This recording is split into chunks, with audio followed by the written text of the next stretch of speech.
From Commando.com, this is Commando on Demand, where we talk to the industry movers and shakers to keep you up to date on everything digital. We'll get started in a moment, but first, we'd like to recognize and thank our partners who help make these Commando on Demand podcasts possible.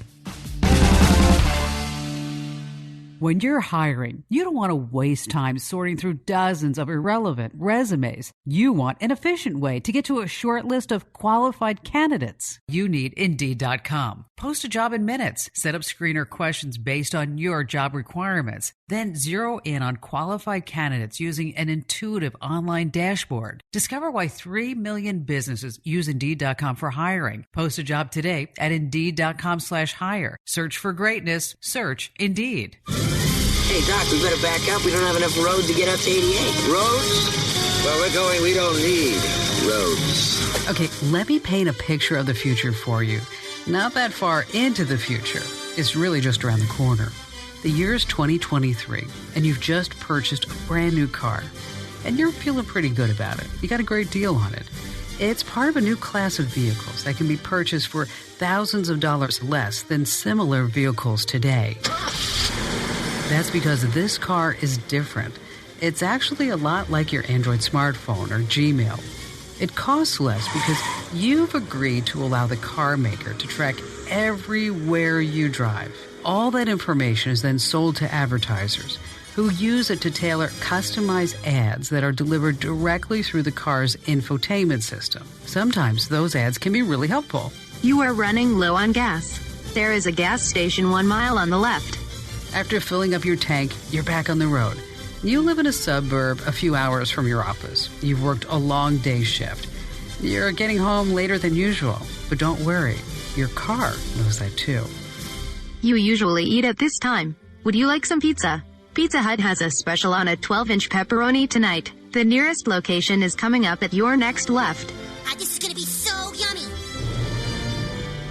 That slice of pepperoni just hit the spot, didn't it? But now it's even later. Traffic is barely moving. And that extra slice of pizza, well, it's making you a little sleepy. Luckily, the camera facing you inside the car is on the job.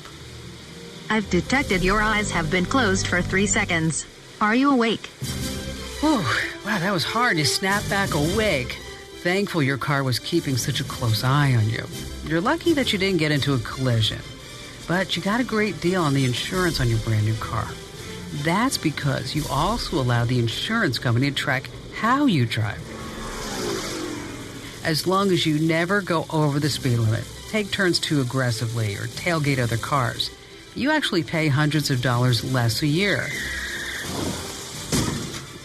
But if you did get into an accident, all the information collected by your car's black box recorder would have been automatically uploaded right to the insurance company's computers. And your rates, well, let's just say they're not going to be low anymore. They're probably going to skyrocket. Everything I've just described sounds pretty crazy, but it's really true. Your future commute is about to become commonplace. You see, big automakers are frantically working on the so-called connected car. This is a car that is constantly uploading information about your driving habits right back to the manufacturer, because that information is ridiculously valuable.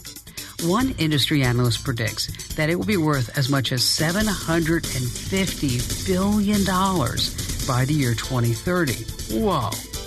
But once your car starts collecting all this information, well, you know what's going to happen. It raises some serious privacy questions. I mean, would you be willing to pay thousands of dollars less for a car if you have to let it track your every single move? And really, who owns all that information? Does the car company? Does the insurance company? Law enforcement? How do they have access to this? Or is it just you? Which is probably not the case. Stay right where you are, because we'll be talking about the connected car of the future, and that future is yours. Robinhood is an investing app that lets you buy and sell stocks, ETFs, options, and cryptos, all commission-free. Plus, there's no account minimum deposit needed to get started, so you can start investing at any level. The simple, intuitive design of Robinhood makes investing easy for newcomers and experts alike. View easy-to-understand charts and market data, and place a trade in just 4 taps on your smartphone. With Robinhood, You can learn how to invest in the market as you build your portfolio, discover new stocks, track your favorite companies, and get custom notifications for price movements so you never miss an opportunity to invest. Robinhood is giving listeners of Commando on Demand a free stock like Apple, Ford, or Sprint to help you build your portfolio. Sign up at invest.robinhood.com, invest.robinhood.com. When you start thinking about it, the technology behind the connected car isn't all that new. Features like OnStar have been connecting vehicles to company services for a long time now, and most newer models have these black box recorders that actually help investigators reconstruct collisions after a fatal accident. What has changed is the car maker's understanding of just how valuable that information is. They've taken their cue from Silicon Valley because, as you know, they've turned personal information, I'm talking about the likes of Facebook and Gmail, into these major advertising companies. They know the value of data and how data mining can bring them big profits. Over the last few years, cars have become more and more computerized, so that if you're shopping for a newer car, you should be aware of all of the different kinds of information that your car is generating about you. That's Jeff Plunges, the lead automotive investigative reporter for Consumer Reports. Jeff and his colleagues are raising the alarm about our connected car future. Your infotainment system is just like your web browser is collecting information about, the choices you make, the places you're searching for, the music you choose, your podcasts. You might have an electronic toll collector that is generating a record of your movements. So, Jeff, you did a lot of homework on this. What kind of other information is being collected by cars? Most people are aware that their car has a electronic data recorder. It's sort of like a black box that's on a plane, but that will keep track of lots of different braking, acceleration, steering, those kinds of things. It can and very much come into play if there's a crash. If you're unfortunately in a crash and there's an investigation going on, who controls that data? Is it your data or is it the car company's data? And can your car be used against you in a court of law? This is all relatively new technology. Are there any laws on the books right now that govern this type of information? What happens to it? Who owns it? Well, there is one law that was written as the event data recorders, the black boxes, started to become more commonplace. And that law, which only went into effect, over the last couple of years, says that data, that crash data that is stored on your car's computer inside the car belongs to the consumer. That sounds promising, but I don't think that's enough to actually protect consumers. The important thing to keep in mind is that this whole digital ecosystem in the car is relatively new. So we're right at the beginning of this car data revolution, and car companies at the moment aren't making a lot of money off this data, but they're looking at the tech industry and trying to figure out how to make money. But really, how much money are we talking about? Some analysts project over the next 10 or 12 years that this could become a $450 billion to $750 billion industry. So there is going to be a lot of pressure to find partners. And at each step of that process, we think it's really vital that consumers be made aware of what's happening. Now, of course, the insurance industry is very interested in the connected car. How would the information a car collects be used by those companies? Of course, we all have to assume that it's going to either raise or lower our rates. So a few insurance companies are already out there offering discounts if you put a device in your car that connects to your car's computer and it transmits a stream of your driving data back to the insurance company. Okay, that's an interesting point. What happens to that information then? The insurance industry is really salivating over this opportunity right now because obviously they make money from pricing risk, and everyone knows that if you get a lot of tickets or you're in several crashes, your rates are likely to go up. But the picture they have of individuals is rather blunt right now. But if they have access to the way people are actually using their brakes and driving aggressively, accelerating, then they can create much more refined models. So you might be sitting there thinking to yourself right now, heck, I'm a great driver. I never get into accidents. I never get a ticket. I am the bomb. I should be in NASCAR, as a matter of fact. So the idea of an insurance company tracking you is actually appealing to you because you will save money. Well, not so fast, bucko. Want to stay right where you are. There's some big ramifications with that decision. We're going to explain exactly what they are. It's 2019, and technology has grown leaps and bounds since 1999. So why are you still using that old, outdated software? Find software that fits your business's needs using Capterra.com. I get asked all the time for different recommendations, and I refer people to Capterra.com. With over 700,000 reviews of products from real software users, discover everything you need to make an informed decision. Search more than 700 specific categories of software, everything from project management to email marketing to yoga studio management software. No matter your business needs, Capterra makes it easy to discover the right solution fast. Join the millions of people who use Capterra each month to find the right tools for their business. Visit Capterra.com/Kim today to find the right tools to make 2019 the year for your business. Once again, that address is Capterra.com/Kim. Let me spell it for you.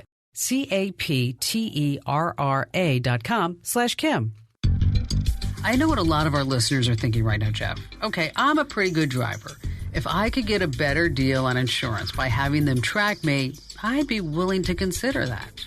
So at the moment, this is all voluntary and you get a discount, if you sign up for one of these programs. But, it's easy to see in the not too distant future that maybe this becomes more of a standardized thing, that the car companies enter agreements with insurance companies, and that instead of getting a discount, if you don't go along with the program, maybe you have to pay a penalty. So this could start as a voluntary program until enough people sign up.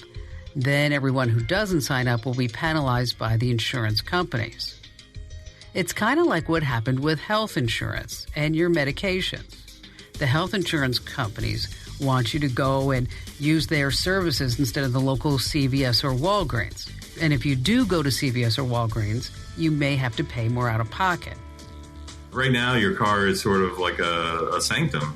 Especially if you have a long commute or you're in your car several hours a day, that might be the place where you kind of recharge and you turn off the outside world and you gather yourself. I can imagine that for some people, the idea of the car watching you as you drive would just give them the creeps. What other kinds of information will the connected car be collecting that maybe we haven't thought of? So it's not too hard to see how advertisers might want to get access to your infotainment system the same way they fill your web browser with pop-up ads. Just the clutter potential is something that concerns a lot of people. I don't know about you, but I can't stand pop-up ads on my web browser. Pop-up ads on my car stereo infotainment system, well, it could be helpful, but it could also be a little bit of a nightmare. This isn't all nefarious, right? Like you might be hungry, you might really like pizza. Your car might know that and might tell you, oh, there's a pizza shop around the corner. Or your car might read that you're close to being empty and it might tell you, oh, there's a gas station, 1 mile to the right. Anytime we talk about data, we have to talk about the potential for hacking. We've learned over the past 20 years that anything connected to the internet, well, it sounds outlandish, but it's vulnerable to attacks. What people need to keep in mind about their car's data security is that the technology experts say that any interface that your car has with the internet is a potential entry point. And some of these systems that we're talking about, like if your car has a modem that is like it has a hot connection to your car company, that data is transmitting, over the airwave. That is a potential entry point for hackers. The risk that someone could hack into your car isn't just theoretical. A few years ago, 2 security researchers proved that it was possible to hack into connected cars already on the road. This was big news. They found a major vulnerability in Chrysler's Uconnect system. They were able to take total control over models like the Jeep Cherokee. They showed Wired reporter Andy Greenberg what exactly they could do. And I remember seeing those videos. Whew, boy, really frightening stuff. To demonstrate that, I'm going to act as today's crash test dummy and drive it on the highway here in St. Louis, while Charlie and Chris hijack its digital systems from Charlie's house miles away. They wouldn't tell me what they had plans, but they assured me that it wouldn't be anything life-threatening. Remember, Andy, no matter what happens, don't panic. It's not the first time I've driven a car while it's being attacked by these two hackers. But in 2013, they were in the back seat, and their laptops were wired into the vehicle through a port in its dashboard. Now they're sending the same sort of attacks remotely, and I have no idea what they might do. He's going as fast as I've seen him, so. So first we're going to turn the fan on him. Yeah, let's turn the fan on, see if he even notices. All right, something just turned on, all the fans and AC and stuff. I didn't do that. The trick started small. Oh my God. There's a picture of Charlie and Chris in tracksuits that just appeared on the dashboard. But as I drove down the interstate, things started getting unpleasant and very loud.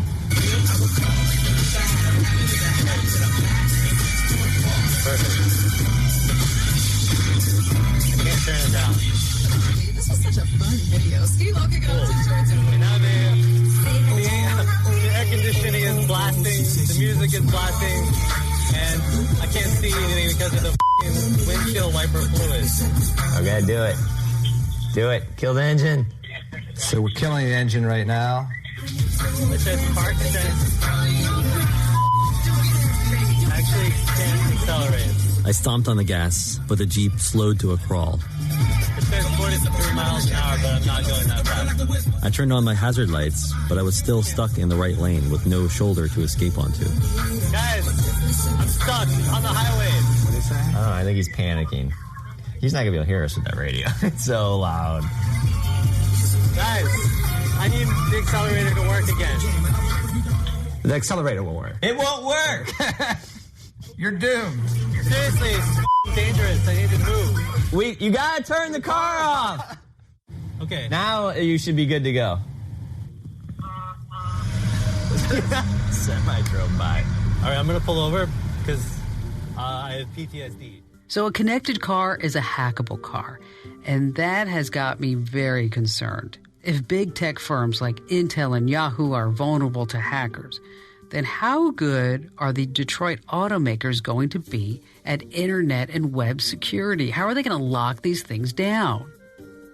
There have definitely been some vulnerabilities pointed out. The auto companies are fixing them as they're finding out about them. They have taken some aggressive steps to get on top of that security issue with something called the Auto ISAC. The companies have this group that exists to share information about threats that are emerging and close down those vulnerable points. This will be an issue of more and more concern as cars get more computerized and more connected. Like it or not, it's coming. There's just too much money to be made for the automakers to stop now. When services like webmail and social media became commonplace, I don't think a lot of people understood the privacy risks and what was going to really happen to their data, the stuff that they exposed voluntarily. When the smartphone was first invented, we certainly didn't understand how much of their information was being gobbled up by the apps that they were using. Now, this is not the case, though, with a connected car. We've been through this before with your internet browser and your smartphone. The horse is kind of out of the barn. It is not that way yet with your car data. Data protection has come a long way in just the last few years. Breaches of private information like the Ashley Madison hack or the controversy around Facebook in the 2016 election, they've actually made people much more cautious about technology and the things that they give up when they're using it. Then in Europe, they have some tough new regulations that would fine companies billions of dollars for exposing customer data. So we really have an opportunity here to apply some of the lessons learned from these other sectors and apply them to the car. And you mentioned earlier the data privacy regulation that's taking effect in Europe. I mean, I think that's a huge opportunity here to get this right. If the car companies follow the principles in that rule in Europe, here in the U.S., then I think we'll all be a lot better off. We've learned a lot about the risks of sharing our personal data with big companies. These lessons are about to be a lot more important in the age of the connected car. So much of our personal lives are revealed by our driving habits. where you shop, where you work, how you get there, how fast, when you leave, the route that you take. That information is a potential goldmine for advertisers. So would you be willing to trade that information for a better deal on a car or maybe your car insurance? I know some of you will. Some of you, definitely not. The key is education. After all, knowledge is power. And if you're in the market for a new car, ask about its connected features. If you can't get a straight answer about what happens to your personal information, move on. We all need to demand better security and more transparency. Special thank you goes out to Dave Plunges from Consumer Reports for joining me on this Commando On Demand podcast. I'm America's Digital Pro, Kim Commando. Now, I hope you got as much as podcasts as we did here in the studios, putting it all together. That's one of the perks of working here, that we get paid to learn, and then we share that knowledge with you. Okay, your part is to pay it forward. It's free, so why not share this podcast, like it? And listen, if you have a topic that you'd love for us to explore and investigate, just let us know. And heck, if you have a question about something digital I can help you with, call 602-212-0058. Leave me your question and your contact information. That number again, 602-212-0058. I'll talk to you then.